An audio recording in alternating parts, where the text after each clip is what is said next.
नमस्कार, मी प्रसन्न जोशी. आपण पाहताय एबीपी माझा आणि आपण आज दिवसभरातल्या एका अतिशय दुःखद चटका लावून जाणाऱ्या बातमीवरती आहोत. सुशांत सिंग राजपूतची काल आत्महत्या त्यानं केली आणि आज त्याच्यावरती अंत्यसंस्कार होतील.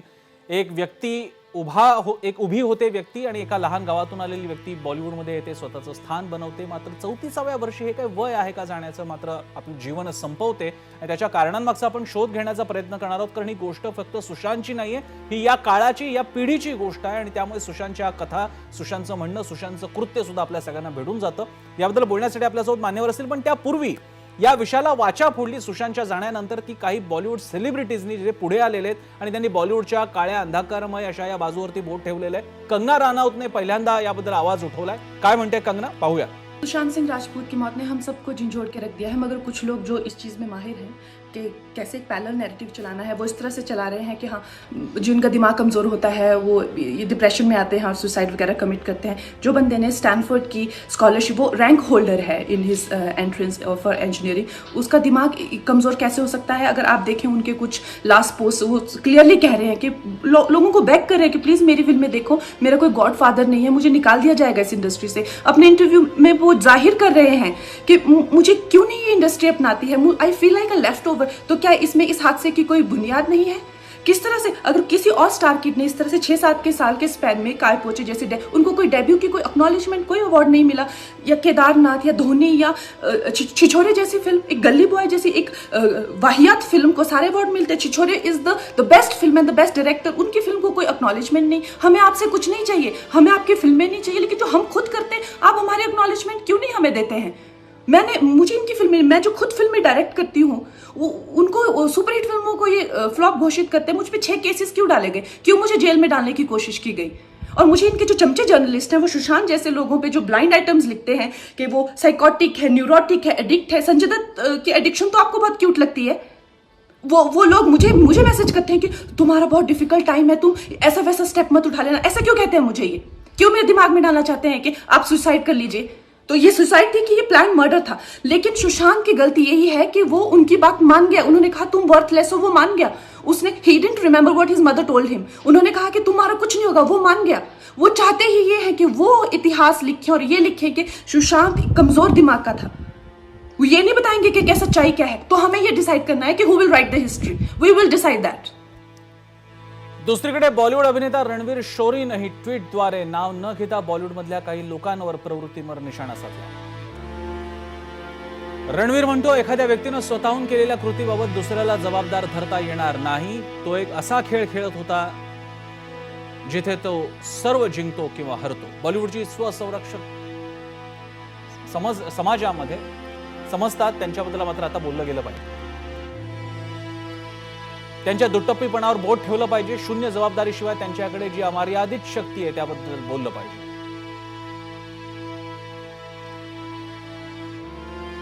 वारसा हक्कानं मिळालेला व्यवसाय आणि अधिकार याचा वापर करून ते या सिनेसृष्टीवर वर्चस्व गाजवतात. मुख्य प्रवाहातील मीडिया देखील त्यांच्या ताटाखालचं मांजर झालंय. कोण स्टार होणार, कोण फ्लॉप होणार हे तेच लोक ठरवतात. त्यांना कोणी जावई विचारायला जात नाही, कारण प्रत्येक जण आपापल्याच खेळात मशगूल आहे, जेव्हा की तो खेळ फिक्स आहे.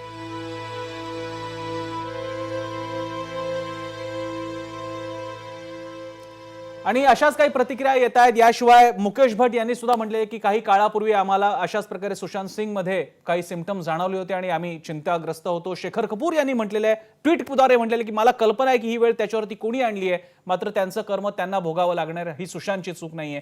इतकं म्हटलं गेल्यानंतर प्रश्न उपस्थित होतो की बॉलिवूडमध्ये चाललंय तरी काय आणि ह्याच आजच्या काळातला आरसा दाखवण्याचं काम सुशांतने केलंय का, याबद्दल आपण बोलणार आहोत. आपल्यासोबत असतील नितीश भारद्वाज, प्रसिद्ध अभिनेते, याशिवाय गिरिजा ओक आणि डॉक्टर मलिक सुद्धा असतील, मानसोपचार तज्ञ. तिघांचंही या अतिशय वाईट प्रसंगात आपल्याला अशा प्रकारे बोलायला एकत्र यावं लागतंय. मी पहिल्यांदा जातो नितीश भारद्वाज यांच्याकडे. नितीशजी, ज्या गोष्टीकडे सदोदित लक्ष वेधलं जात आहे, सगळेजण म्हणतात, म्हणजे त्याचे जवळचे म्हणतात, शेखर कपूर म्हणतात, 2-3 मुद्दे येत आहेत. एक, बॉलिवूड टार्गेट करतं, बॉलिवूडमध्ये आउटसाइडर्सना प्रवेश नाही, आणि सुशांत म्हणजे एका हिरोचं काय त्याला मानसिक त्रास झाला तर त्याला एकदम फिल्म बनवली जाते त्यावरती. पण सुशांत डिप्रेशन मधून गेला तर अशा प्रकारे टार्गेट केलं जातं की तो कसा फ्रॅजिल होता, कशा प्रकारे तुटण्याच्या प्रवृत्तीचा होता. काय म्हणाल तुम्ही?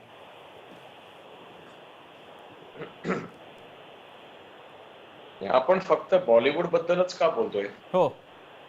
हे हे हे जे तुम्ही जे बोलताय ते मराठी सिनेमामध्ये नाहीये. बरं. ते तमिळ, तेलुगू, बंगाली या सगळ्या सिनेमामध्ये नाहीये. हम्म. आणि नुसतंच सिनेमामध्ये का आहे? ते पॉलिटिक्स मध्ये नाहीये, ते ज्युडिशियरी मध्ये नाहीये, ते जर्नलिझम मध्ये नाहीये, सगळ्या ठिकाणी आहे. जे जे ते आता त्याने मी स्टोरीने मी जे मी मी मी म्हटलंय अ, की मी तुम्हाला जे नितीशजी त्यांना थोडंसं थांबवतोय कारण आत्ताच अ, बातमी येते की अंत्यसंस्कार झालेले आहेत. मी तुम्हाला थोडंसं थांबवतोय कारण खूप मोठी बातमी येते. अंत्यसंस्कार झालेले आहेत सुशांत वरती आणि त्याचे कुटुंबीय प्रतिक्रिया देतात, माध्यमांशी बोलतात. जी जी हाँ, ठीक है, धन्यवाद धन्यवाद धन्यवाद।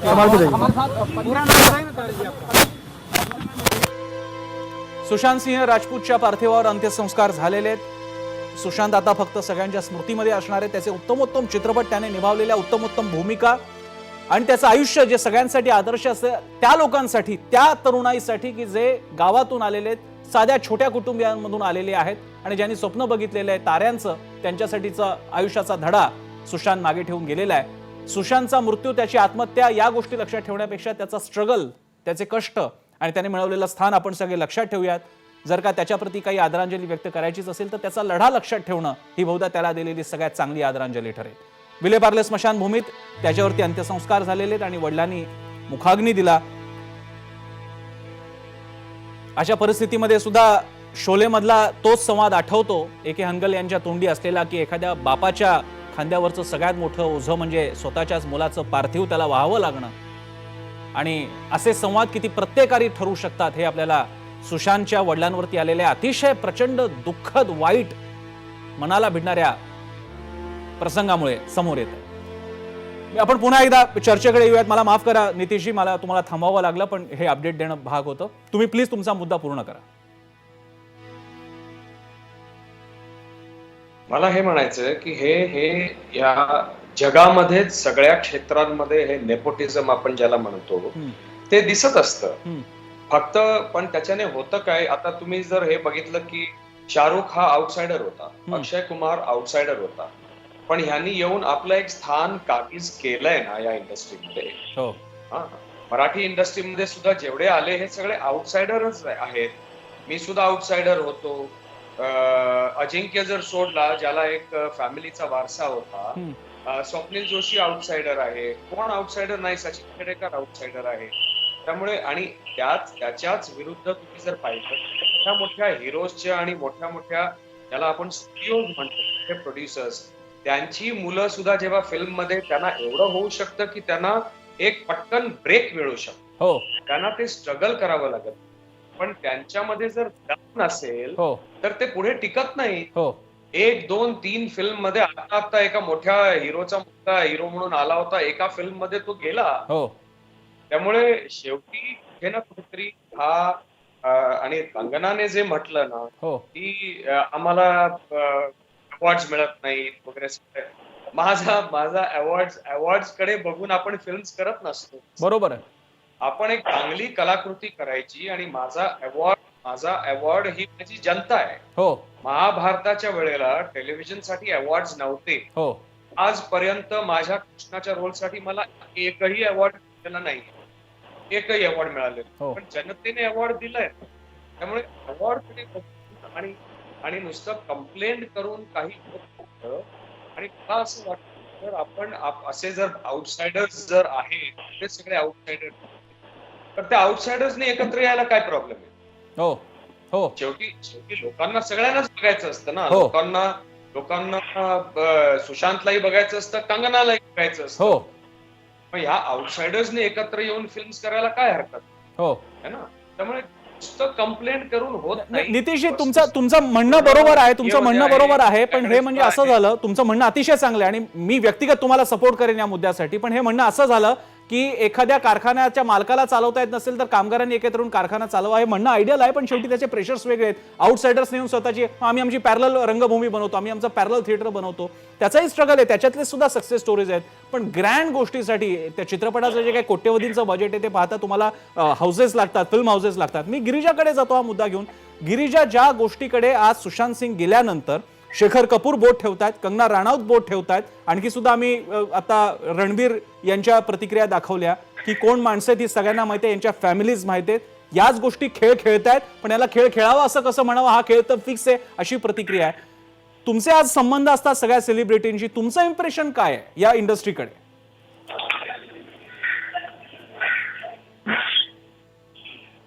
मला एका स्पॉट मध्ये टाकलंय तू, कारण मी एका अभिनेत्याची मुलगी आहे. त्यामुळे मी कुठेतरी हे नक्की सांगू इच्छिते जे आता नितेशजी म्हणाले की कदाचित पहिला ब्रेक मिळताना किंवा 4 लोकांशी ओळखी होताना स्ट्रगल कमी करावा लागत असेल आम्हाला, पण ह्याचा अर्थ पुढे कुठलीच आव्हानं नसतात असं अजिबात नाहीये. हे फायनली ह्या क्षेत्रामध्ये तुम्हाला टिकून राहायचं असेल तर स्वतःच्या जोरावरती काहीतरी करून दाखवावं लागतं. हे जरी मी म्हंटल तरी सुद्धा आपल्याला ही गोष्ट विसरून चालणार नाहीये की मुळात ज्यांना घरातून एका प्रकारचं बॅकिंग असतं किंवा फायनान्शियल स्टेबिलिटी असते, त्यांना फिल्म मध्ये फक्त करिअर झालं नाही ह्याचा त्रास नक्कीच होऊ शकतो, कारण ते एका कुठल्या तरी प्रकारचं अपयशच असतं. पण म्हणून आपले खाण्यापिण्याचे वांदे झालेत ही वेळ त्यांच्यावर येत नाही. बरं, आपल्याला आता सुशांत सिंग राजपूतच्या बाबतीत हा मुद्दा आहे की नाही हे मला खरं तर माहित नाही, कारण मला त्याच्याबद्दल फार माहिती नाही. पण गेल्या महिन्याभरामध्ये आपण बरेचसे सुसाईड बघितले, त्यापैकी 2 जणांची अशी त्यांनी सांगितलेली कारणं आहेत की फायनान्शियल डिफिकल्टीजमुळे हे पाऊल उचलावं लागलंय. तर हा एक खूप महत्वाचा मुद्दा आहे. जेव्हा तुमचं यश अपयश हे तुमच्या सर्व्हायव्हलशी जोडलं जातं सरळ, म्हणजे मी काम नाही केलं तर मी जगणार कसा, हा जेव्हा मुद्दा येतो तेव्हा सगळी गणितं बदलतात. आणि त्याही पलीकडे जाऊन मला असं वाटतं की यश अपयश पैसा आउटसाइडर इनसाइडर ह्या सगळ्या गोष्टी बघता त्याचा मेंटल हेल्थवर होणारा परिणाम आणि मेंटल हेल्थ हा मुळात मुद्दा हा मला इथे खूप महत्वाचा वाटतो. कारण मी माझ्या पर्सनल अनुभवातून हे सांगते, 4 वर्षांपूर्वी माझ्या खूप जवळच्या मैत्रिणी आत्महत्या केली, जी माझ्याच वयाची होती. 30 वर्षाची असताना तिने आत्महत्या केली.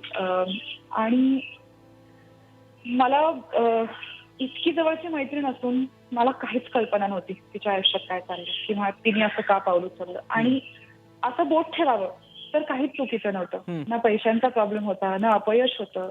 म्हणजे अपयश आणि या सगळ्या गोष्टी बोलण्या इतकं करिअरच पुढे अजून गेलं नव्हतं. नवीन लग्न झालेलं होतं, नवरा व्यवस्थित आहे आणि काहीच प्रॉब्लेम आपल्याला दिसणारा प्रॉब्लेम नव्हता. सो हे जे सगळे तर्क आपण नंतर काढतो ना ते आपल्याला दिसणारे प्रॉब्लेम असतात. बरं, माणसाला त्याचा काय त्रास होतोय किंवा खूप एक्झॅक्टली गिरिजा, फक्त सुशांतच्या बाबतीतला फरक असा आहे, तुम्ही म्हणताय ते अगदी बरोबर आहे. सुशांतच्या बाबतीतला फरक असा आहे की 1-2 नव्हे तर त्याच्याशी म्हणजे जवळीक असणारे जे जाहीर करतायत असे 3-3 लोक म्हणतात की सुशांत या अडचणीतून जात होता. कंगना राणावत म्हणाली की सुशांत सिंग म्हणत होता की माझ्या फिल्म्स बघा नाही तर मला आउटकास्ट केलं जाईल. शेखर कपूर म्हणतायत की तू माझ्या खांद्यावरती रडत होता तेव्हा तू मला नावच सांगितलीस की आपल्याला कोण अडचणीत आणतंय. याचा अर्थ त्याचे एक्सटर्नल प्रेशर्स होते. तू मगाशी उल्लेख केलास गिरिजा की त्याच्या फिनान्शियल कंडिशन बद्दल माहित नाही. आम्ही पोलिसांच्या निरीक्षणाचे जे काही धागेदोरे हाती आलेले त्यानुसार त्याचं बँक स्टेटमेंट चांगलं आहे, त्याला लगेच इमिजिएट असा काही कन्सर्न नव्हता आर्थिक अस्वस्थतेचा. याचा अर्थ त्याचा एक्झिस्टेन्शियल क्रायसिस हा फिल्म इंडस्ट्रीत राहण्याबद्दलचा होता. मी एक फक्त मुद्दा मानसोपचार तज्ञांकडे घेऊन मी पुन्हा नितीशजी तुमच्याकडे आणि गिरिजा तुझ्याकडे येणार आहे. डॉक्टर मलिकजी, याच्यातला एक मुद्दा आहे की समजा असतील अडचणी, एखाद्या असे अभिनेते नाही आहेत का की ज्यांचं फिल्म करिअर पूर्ण बंद झालेलं आहे? तर असे आहेत, मोठमोठ्या घरातले आहेत. पण मग असं काय व्हावं की 34 वर्षाच्या सुशांत समोर की ज्याच्यासमोर अजून फिल्म करिअरसाठीचं वय उपलब्ध आहे तरी त्याने एकदम एवढं डिप्रेस व्हावं? देखिए, बहुत इंटरेस्टिंग क्वेश्चन है और बहुत दुखी की बात है कि लोग अभी भी ये सदी में भी इतनी इंफॉर्मेशन होने के बावजूद भी लोग कहते हैं कि वो उसका माइंड वीक होगा या वो वीक पर्सनालिटी का होगा या उसके अंदर कोई इनहेरेंट वीकनेस की वजह से उसने ये स्टेप लिया होगा. हमें एक बात समझना जरूरी है कि डिप्रेशन एक इलनेस है, कोई वीकनेस नहीं है. और डिप्रेशन किसी को भी हो सकता है, चाहे वो बॉलीवुड से हो, चाहे वो क्रिकेटिंग वर्ल्ड से हो, स्पोर्ट्स वर्ल्ड से हो. कोई एक इंसान अगर एक क्षेत्र में, एक फील्ड में अगर एक्सेल कर लेता है तो उसका मतलब नहीं है कि वो इम्यून है डिप्रेशन होने से. डिप्रेशन तो कोई जात पात भेदभाव, आपका फाइनेंशियल स्टेटस, आपकी वर्ल्डली सक्सेस को नहीं देखता है. और हमने देखा है कि कुछ बॉलीवुड के अंदर भी कुछ फिल्म स्टार्स ने आके कहा है कि हम डिप्रेशन में, जब वो अपने करियर के पीक पर थे, जब अपने पीक ऑफ करियर पे भी उनको डिप्रेशन महसूस होता है. तो हमें एक चीज तो समझना जरूरी है कि एक इलनेस है, कोई वीकनेस नहीं है। और बहुत दुख होता है कि आज के जमाने में भी जहां इतनी इंफॉर्मेशन हमें अवेलेबल है कि मीडिया में ये डिस्कस होता है कि सुशांत सिंह को कोई वीकनेस थी मेंटल और उसके वजह से उसने डिप्रेशन में आकर उसने सुसाइड किया है। ये बायोलॉजिकल चेंजेस होते हैं ब्रेन के अंदर। हमें एक चीज समझना जरूरी है कि ब्रेन बाई डायरेक्शनली काम करता है। जो हमारे आसपास होता है वो हमारे ब्रेन को अफेक्ट करता है। कभी कभी कुछ चेंजेस जो हमारे ब्रेन में होते हैं वो हमारे बिहेवियर को इफेक्ट करते हैं। तो ये एक इलनेस है, कोई वीकनेस नहीं है, ये किसी को भी हो सकता है। जी, मी इकडे एक छोटासा ब्रेक घेतो. ब्रेकच्या नंतर मी पुन्हा नितीश भारद्वाज यांच्याकडे जाणार आहे, कारण आपल्याला डॉक्टर मलिक एक दिशा दाखवत आहेत, जो भाग आहे की डिप्रेशन हा वीकनेस नसून तो एक इलनेस, तो आजार आहे, त्या दृष्टीने बघायला पाहिजे. पण आजारपणाला ट्रिगर करणाऱ्या काही गोष्टी असतात का? म्हणजे असतात त्या, म्हणजे उदाहरणार्थ तुम्ही नीट खाल्लं नाही, पोषण झालं नाही, तर तुम्हाला शरीरातल्या आजाराचे सिम्पटम्स दिसू लागतात. इथे ट्रिगरिंग पॉईंट असतो तुमचं कुपोषण. मग त्याचप्रमाणे याच्यातल्या या डिप्रेशन मध्ये जायच्या आजाराचं ट्रिगरिंग पॉइंट्स कोणते होते, ते तेच होते का जे आपल्याला शेखर कपूर सांगतायत आणि बाकीचे सांगतात, कंगना रानौत सांगतायत. आणि तसं असेल तर या बॉलिवूडचे चित्र नेमकं काय आपण जाणून घेण्यासाठी जाणार नितीश यांच्याकडे. पण एक छोट्याशा ब्रेक नंतर पाहत राहा एबीपी माझा. आपण पाहता एबीपी माझा आणि आपण चर्चा करतोय सुशांत सिंग राजपूत याच्या अतिशय दुर्दैवी मृत्यूबद्दल, आत्महत्येबद्दल आणि त्याच्या प्रेरणांबद्दल, आत्महत्या करण्याच्या स्थितीबद्दल, मनस्थितीबद्दल आणि अशा कोणत्या गोष्टी असतील, मग त्याच्या व्यक्तिगत असतील आणि व्यावसायिक सुद्धा, प्रामुख्याने व्यावसायिक. पुन्हा एकदा जाऊया नितीश भारद्वाज यांच्याकडे. नितीशजी बॉलिवूडमध्ये असेही ऍक्टर आहेत की ज्यांनी अशा प्रकारच्या अपयशाचा सामना केलेला आहे. संजय दत्त उदाहरणार्थ घेऊयात. आयुष्यातला केवढा मोठे गर्ता त्यांनी पाहिलेली आहे. गुन्हेगाराचा शिक्का लागलेला हा कलाकार, पण नंतर त्याने हिट्स दिलेल्या त्याच्या नंतरच्या करिअरमध्ये. मग असं असताना केवळ म्हणजे ठीक आहे, बॉलिवूडच्या काही चुका असतील तर बॉलिवूडवरती बोट दाखवता येईल. शेवटी तुमचा लढा हा तुमच्याशी असतो. मग इथे काय करावं? शेखर कपूर यांचं वर्जन कदाचित तुम्ही वाचलं असेल तर तुम्हाला ते मत पटतं का? नाही, मी वाचलं नाहीये शेखरजींनी काय म्हटलं ते, पण त्या वाचण्याच्या पलीकडे जाऊन मी एवढंच म्हणेन, जसं आपल्याला एक इंटेलिजन्स, आता डॉक्टर इकडे आहेत, इंटेलिजन्स कोशंट असतो, आपल्याकडे इमोशनल कोशंट असतो, तसा एक सोशल कोशंट असतो आणि एक ऍडव्हर्सिटी कोशंट असतो. की आपल्या आयुष्यामध्ये ज्या ऍडव्हर्सिटीज येतात, जे क्रायसिस येतात, त्याला आपण मॅनेज कसं करतो, प्रत्येकाच्या आयुष्यात येतात. आणि गिरिजा म्हणाली की मोठ्या लोकांना खायचा त्रास नसतो, फेल झालं तरी सुद्धा आता लॉर्ड स्वराज पॉलचा मुलगा अंगद कपारो इंटरनॅशनलचा मॅनेजिंग डायरेक्टर, त्यानेही आत्महत्या केली. व्हीजी सिद्धार्थ कॅफे कॉफी डेचा एमडी होता, त्यानेही आत्महत्या केली. पैशाचा प्रश्न नाहीये, फेल्युअर आपण सहन करू शकत नाही, या मेंटल हेल्थचा प्रश्न आहे. आपण लहानपणापासून मुलांना नेहमी अचीव्ह करायला शिकवतो, पण फेल्युअर एक्सेप्ट करायला शिकवत नाही. किंवा ज्या अडचणी येतात, आता पाणी, नदीचं पाणी कड्या कपारातनं जातं ना, त्याला मध्ये जर दगड आला, मोठा धोंडा आला, मोठा पर्वत आला, तो त्याला वळसा घालून नदी जाते ना. ज्ञानेश्वरी मधले सिद्धांतावरती आपण वाढलो ना, मग आता हा मोठा डोंगर नेपोटिझमचा आहे असं आपण ऍक्सेप्ट करूया. म्हणजे माझं असं म्हणणं आहे की आम्हाला जे वेदांमध्ये शिकवलं जातं, तत्वमसी हे आहे, हे असं आहे, हा डोंगर इथे आहे, आता त्याला वळसा घालून आपल्याला जायचंय. म्हणजे आपला जे उद्दिष्ट आहे ते आपल्याला पूर्ण करायचंय. त्यामुळे त्याच्याबद्दल रडत राहणं हा काही उपाय नव्हे. आणि मला वाईट विशेष करून का वाटतं याचं, कारण केदारनाथ मध्ये सुशांत बरोबर मी इतका वेळ घालवलेला आहे. केदारनाथचं शूटिंग करताना आम्ही केदारनाथ मध्ये, सोनप्रयाग मध्ये आम्ही ट्रॅव्हल करताना एकत्र जाताना, किंवा मुंबईच्या शेड्यूलला. अतिशय इंटेलिजंट मुलगा, अतिशय इंटेलिजंट मुलगा. त्यामुळे जसे डॉक्टर म्हणाले, वीक माइंडचा इथे प्रश्न नाहीये. एका स्ट्रॉंग माइंडला सुद्धा तो जर एक अँगल नसेल की मी त्याच्यावरती, या ऍडव्हर्सिटीवरती मात कशी करणार आहे, आणि त्यासाठी मला वाटतं कुठेतरी चांगले मित्र असणं, चांगली फॅमिली असणं, की जे मॅच्युअर्ड असतील, ज्यांना एक आध्यात्मिक बेस असेल, की ते चार गोष्टी चांगल्या अध्यात्मातनं सांगू शकतील. असा जर कोणी आपल्या बरोबर एक माणूस असला, निदान एक माणूस जर घरामध्ये असं असलं, तर आपण त्याच्यावरती मात करू शकतो. आणि अगदीच जर नसलं तर शेवटी तुम्ही सुरुवातीला म्हणाला तसा, हा आपला संवाद आपल्याशी आहे. बरोबर. शेवटी तो माणूस सुद्धा तुम्हाला मोटिवेट करू शकतो. मोटिवेट झाल्यानंतर तुम्हीच तो स्वतःचा लढा हा स्वतः लढायचा असतो. आणि असं जर नसतं तर शिवाजी महाराजांच्या आयुष्यामध्ये एवढ्या सगळ्या अडचणी आल्या आणि मोठी मोठी त्यांनी तर सगळं गमावून टाकलं होतं पोपटाच्या तहानंतर. मुलगा संभाजी तिकडे आग्र्यामध्ये राहिला होता, त्यांनी आत्महत्या करायला हवी होती. अशी आपल्या समोर जेव्हा नॅशनल हिरोज आहेत आणि आपण जेव्हा असं करतो, हे सांगणारं कोणी नव्हतं ह्याचं मला दुःख होतं. आणि म्हणजे मी गेले 6-8 महिने आम्ही सुशांत, मी त्याचा लास्ट मला जो मेसेज होता हा 1918 डिसेंबरचा मेसेज आहे. कारण माझी मराठी फिल्म पितृऋण झाल्यानंतर मी हिंदीची जी तयारी सुरू केली होती त्याची मी त्याला कथा सांगितली होती, त्याला ती इतकी आवडली होती. आणि तो 2018चा त्याचा मला डिसेंबरचा मेसेज आहे की मी तुमच्या बरोबर बसणार आहे जानेवारीमध्ये ही माझी ड्राईव्हचं शूटिंग कम्प्लीट करून. पण त्याच्यानंतर काय झालं हे सगळं OTT प्लॅटफॉर्म हे ते जाऊन त्याला सावरणारं कोणी नव्हतं. त्यामुळे आम्ही मेसेजेसच करत राहिलो आणि ती मीटिंगच झाली नाही. ती जर झाली असती तर मला खरंच म्हणजे आनंद वाटला असता. एका चांगला प्रॉमिसिंग करिअरला आणि प्रॉमिसिंग माणसाला मी काहीतरी 2 चांगले शब्द सांगू शकलो असतो जे आम्ही बोलायचो सेटवरती.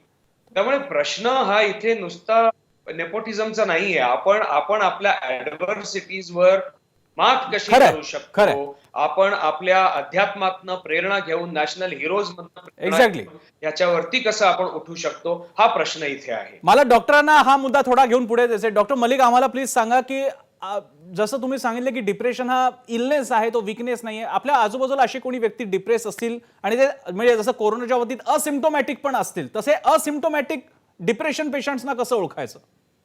ओके, सो डिप्रेशन कभी कभी ऐसा होता है कि हमको पता नहीं चलता है कि किसको डिप्रेशन है. हमारे सामने अगर एक इंसान है तो कभी कभी हमको पता नहीं चलता है कि इसको डिप्रेशन है या नहीं है. लेकिन उनके नजदीक के लोग हैं, वो कुछ ऐसे सिम्टम्स कभी कभी नोटिस कर पाते हैं, कभी कभी देख पाते हैं ऐसे सिम्टम्स, जैसे कि उनके स्वभाव में कुछ तब्दील आ जाना, कुछ बदलाव आ जाना उनके स्वभाव के अंदर, थोड़ा विड्रॉन रहना, जो पहले जो चीजों में वो इंटरेस्ट रखते थे उससे थोड़ा हटके रहना, चिड़चिड़ापन बहुत ज्यादा हो जाना. ये अगर कुछ निशानियां हमें हमारे नजदीक के लोगों के अंदर, जिनको हम अच्छे से जानते हैं, मेरे फ्रेंड्स है, कलीग्स है, हमारे बड़े बुजुर्ग है, अगर इनमें ऐसा कुछ दिखाई देने लगता है तो जरूर हमको उनके साथ बात करना चाहिए कि ये हम आप में चेंजेस देख रहे हैं. अगर आपको कुछ ट्रबल है तो प्लीज हमसे बात करिए. हमसे नहीं बात कर सकते तो कोई साइकोलॉजिस्ट से मिलिए, कोई साइकेट्रिस्ट से मिलिए. तो कुछ सटल निशानियां कभी कभी हमें दिखाई देती है जो हम इग्नोर करते और फिर बाद में हम सोचते कि अरे ये ऐसा था, सही बात है, मतलब ये था.